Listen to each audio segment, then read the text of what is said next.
Are we talking about modularity and sampling? Right.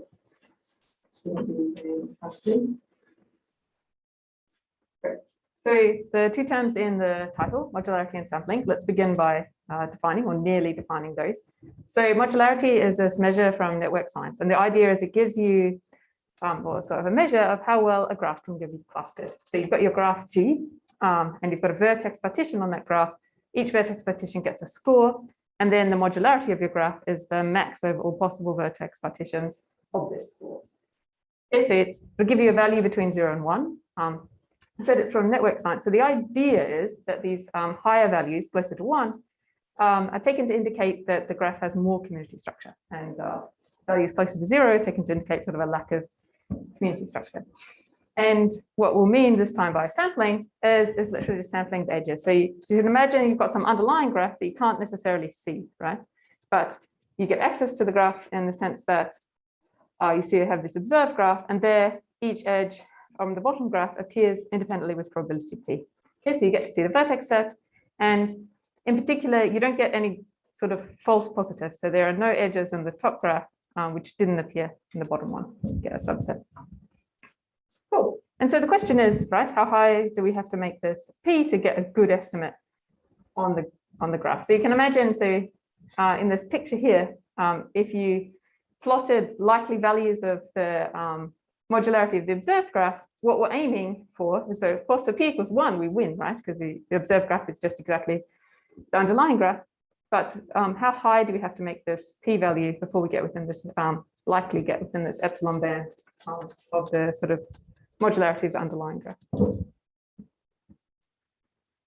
And so for something to be a good estimate, it has to sort of not overestimate and not underestimate the thing you're trying to get. And it turns out this problem has different thresholds for these.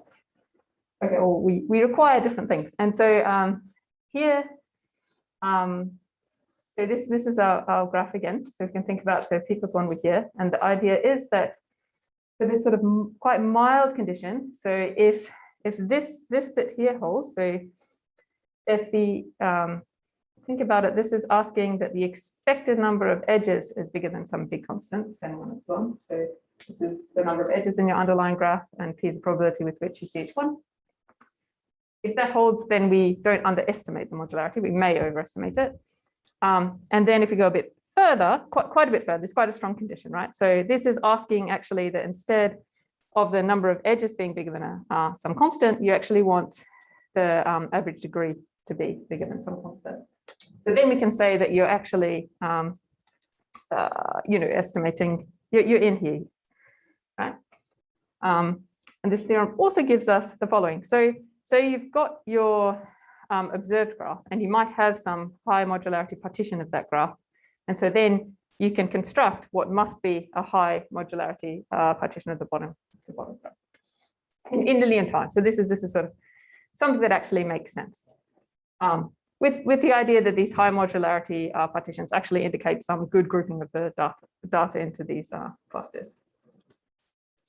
So if your underlying graph was a complete graph, then this model is just telling you about the Erdős-Rönning or binomial random graph, right, where each edge is independent with probability p. And we know quite a bit about the modularity of that. And that tells you actually that you really do need this condition as well. This condition you need for sort of more basic reason. So for some graphs, at least, these conditions are tight. And so some simulations of this, we've taken as our underlying network, the Dolphin network, which came out of the PhD thesis of Rizal. So this has 62 vertices, 152 edges.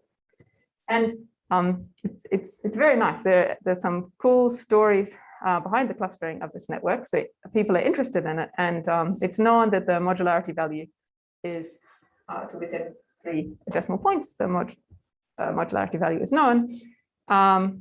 Okay, and so we can sort of actually simulate this, right? So what we're showing here is for different edge probabilities. We're going to sample 50 times. There should be 50 red dots above each of these edge probabilities. A random graph, a sample where we see each edge in the Dolphin network with probability p. And then I've said it's an estimate of the modularity because to time consuming to actually work out modularity. And so we've run the Louvain algorithm, which is what people sort of typically do a number of times to get a good, or hopefully good, the highest thing we can find, the highest scoring partition we can find, and that's what we've plotted here. And you can see then, so each of these is either it's an underestimate or possibly the correct value of the modularity of that sample. Okay, so you can see it is actually seems to be this trend where undersampling the network leads to overestimating the modularity. And this was noticed actually in ecological networks. So in the kind of network where you're, say, in the field and noticing when insects land on flowers or something, then you have a really good idea of sort of subsamples, right? Because you have each measurement comes with a particular timestamp, and so you can imagine what you thought the graph was at each particular time, and you can work out. So you should, for example, check that the graph parameter you're interested in, say modularity, is actually converging as you're taking more and more samples to check that you've taken enough samples. So in this field, it was noticed that when you undersampled, you seem to get too high modularity. The question. Yeah. There's no line for 0.529 here, right? Or maybe it's too thin. I don't see it. Is it basically the median of your left box plot? It should be. Yeah. Okay. I hope. Yeah. It should be marked for that.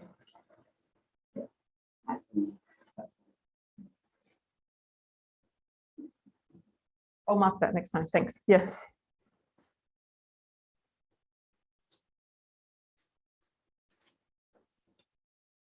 I think because the network is so small, yeah, 0.9 is still a little bit undersampled, but you're right, it's pretty much there. Yeah. Cool. And so I put off the actual definition of modularity. It's not too bad. Okay, so I'd say you've got the graph, you get a score for each partition. The modularity is a max of the scores over all partitions. And so the idea is it's sort of get rewarded for the proportion of edges which are within your parts, and you get a penalty, this thing called the degree tax, and sort of penalizes if you've got too big parts or too few parts. So here E of A is just the number of edges wholly within A. The volume of A is the sum of the degrees in the part A. And M is the total number of edges. So this here is a proportion of edges that fall within parts. And this here is your penalty term. So people who prefer to think of it in a sort of statistical physics way, this is getting closer to that. So you could imagine, so now here each part is a spin. So you could also rewrite so this is an indicator that there's an edge between U and V. This is the degree of U times the degree of V. And so you could also write this as a sum over all possible UV and replace this with an indicator that U and V are in the same path. Right, so this I think is nice. I'll talk through the first one because I think it gives helps absorb the definition. So the idea is if you have a graph and you've got some vertex partition on that, how can you modify the graph slightly and hopefully get the modularity to increase? So the first one is saying you take your graph, your partition, and pick two parts. And you take two edges which used to be between the parts and put them inside the parts. So you'd hope the modularity increase, and it does. And this is just checking the definition, right? So here's an example. So you had two edges here, and now they're within the parts. So the modularity does go up, right? Because the number of edges stay the same, but the proportion within the parts has gone up.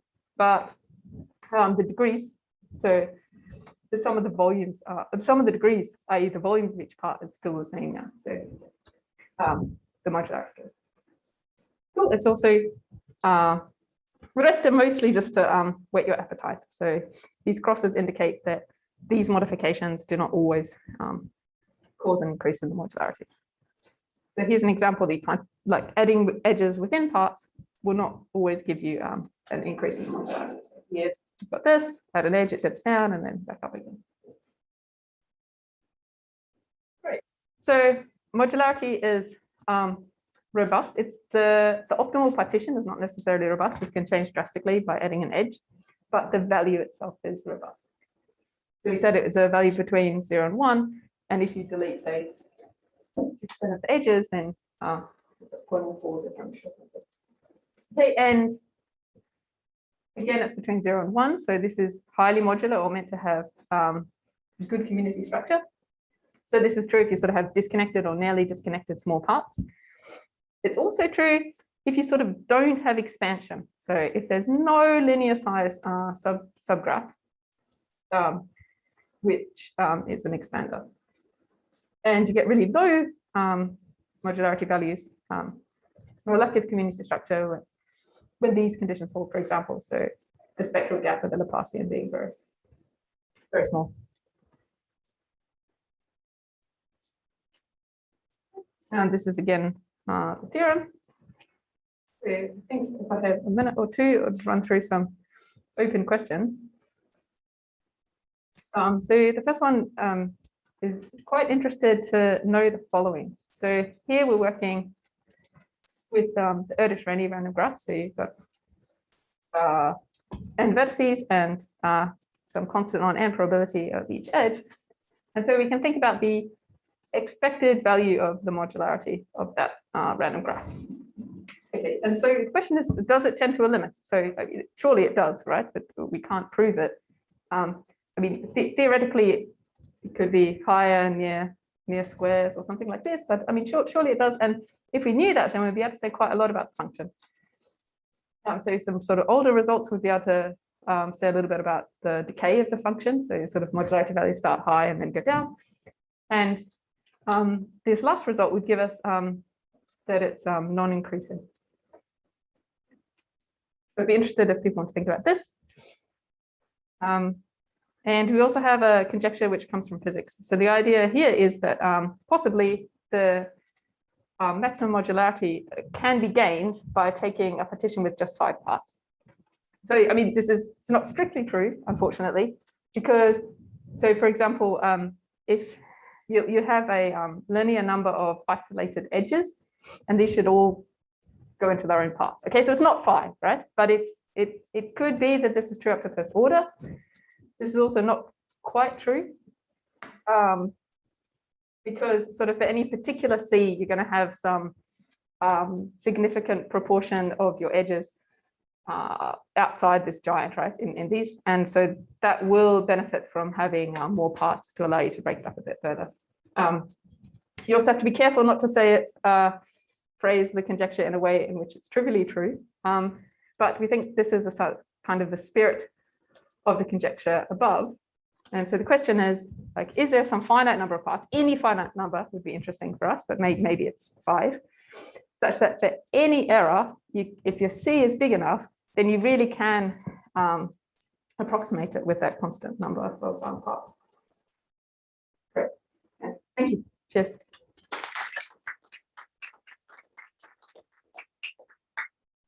Any questions? Yeah. I have a question. So in this theorem that you were showing, you had like the regimes. Yeah. I mean, they were graph was based in this C that you have there.